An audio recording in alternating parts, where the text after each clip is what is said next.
आता आम्ही आमच्या वस्तीवर चाललेलो आहोत आणि तिथे देवीच्या मंदिरात जाणार आहे। त्याचप्रमाणे माझे सासू सासरे आहेत त्यांच्याकडे जाणार आहे। ते देवदर्शन करून आलेले आहेत, तर त्यांना भेटण्यासाठी मी चाललेले आहे।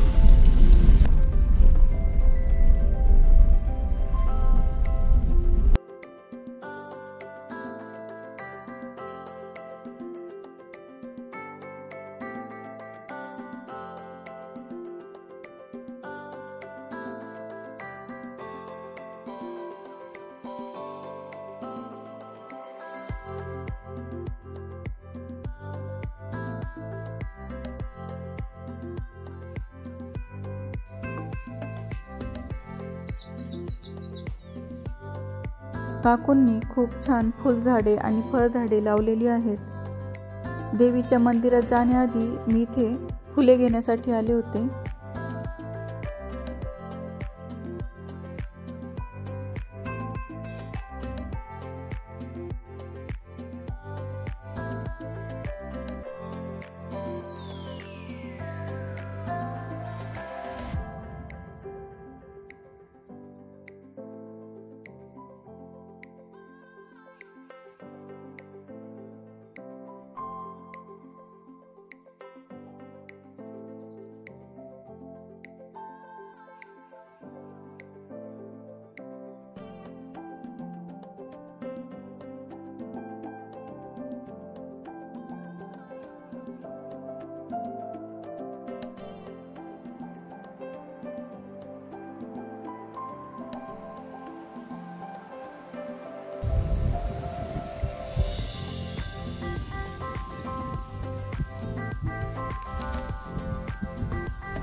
गणपतीला वाहतात खूप आवडतं।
निलगिरीचं झाडाची फांदी पडलेली, तर आम्ही लहानपणी काय करायचो, ह्याचं भिंगरी भिंगरी म्हणून खेळायचो। ही अशी भिंगरी आणि हे जे वरती आहे ते असे टोप्या टोप्या म्हणून घ्यायचो, त्याची माळ करायचो. आणि ही मोठी झाल्यानंतर अशी एकच तोडून आहे ना, मग ही अशी फिरवायचो जमिनीवर. हे असे सुकल्यानंतर अशा दिसतात ते.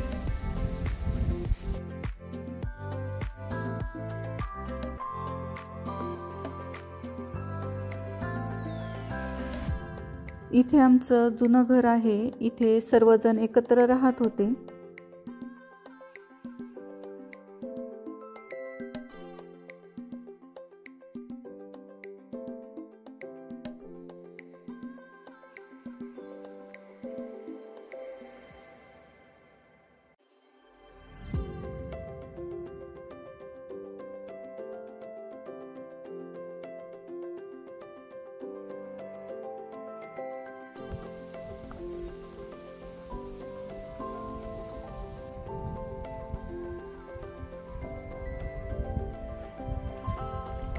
हे वस्तीवरचं देवीचं मंदिर आहे.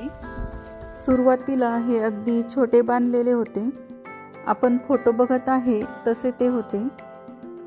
त्यानंतर माझे सासरे केशवराव साबळे यांनी या मंदिराला थोडे मोठे स्वरूप दिले.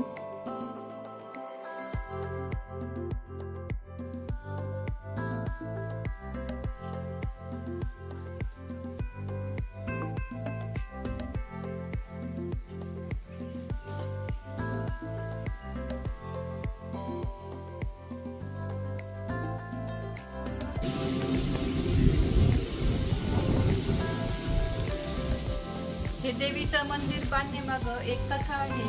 तर ते ह्यांचे आजोबा आहेत, त्यांच्या स्वप्नामध्ये एकदा देवी आली होती आणि तिने सांगितले होते की मी या जागेवर आहे. तर त्यांना नांगरता नांगरता तिथे बरोबर ती सापडली होती आणि मग ती तिथून काढून त्यांनी त्याच जागेवर त्या मूर्तीची स्थापना केली आणि तिला शेंदूर वगैरे लावून त्याची स्थापना करून इथे मंदिर बांधलं. तेव्हापासून हे मंदिर इथे आहे आणि इथे आम्ही सर्वजण येत असतो. नवरात्रात देखील इथे अष्टमीचा होम होत असतो. देवीने स्वप्नात येऊन असे सांगितले होते की मी गडावरची देवी आहे, त्यामुळे आम्ही या देवीला सप्तशृंगी मातेचे स्वरूप मानतो.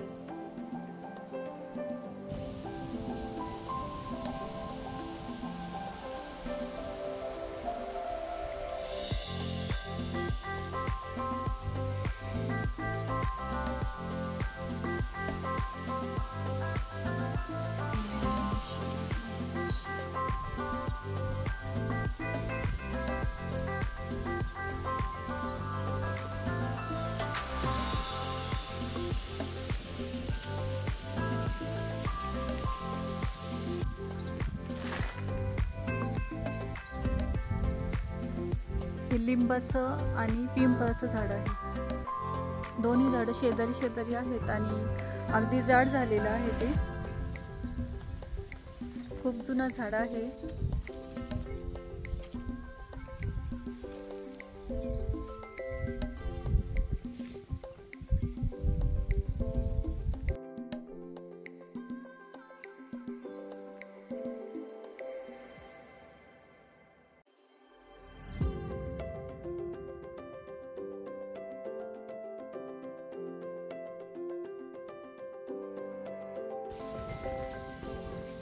आणि औदुंबराच्या झाडासमोर महादेवाचं मंदिर आहे.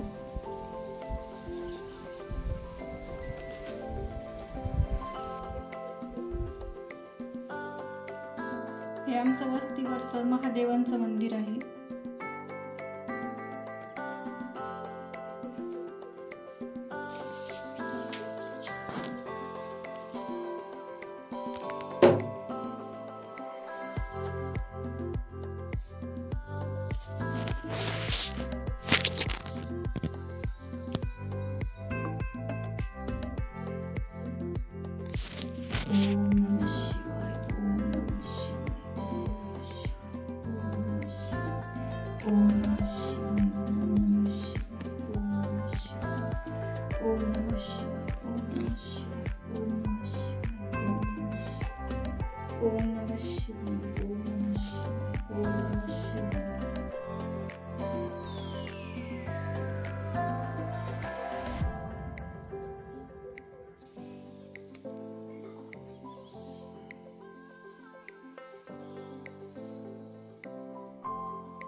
द्वारकेचा प्रसाद आहे ना?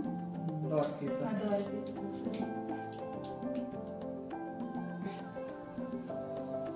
काकूंनी द्वारकेवरून खूपच छान मूर्ती आणलेली आहे.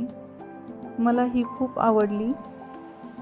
तुम्हाला हा व्हिडिओ कसा वाटला ते कमेंट करून मला नक्की सांगा आणि ह्या व्हिडिओला नक्की लाईक करा, शेअर करा आणि माझ्या चॅनलला सबस्क्राईब करा.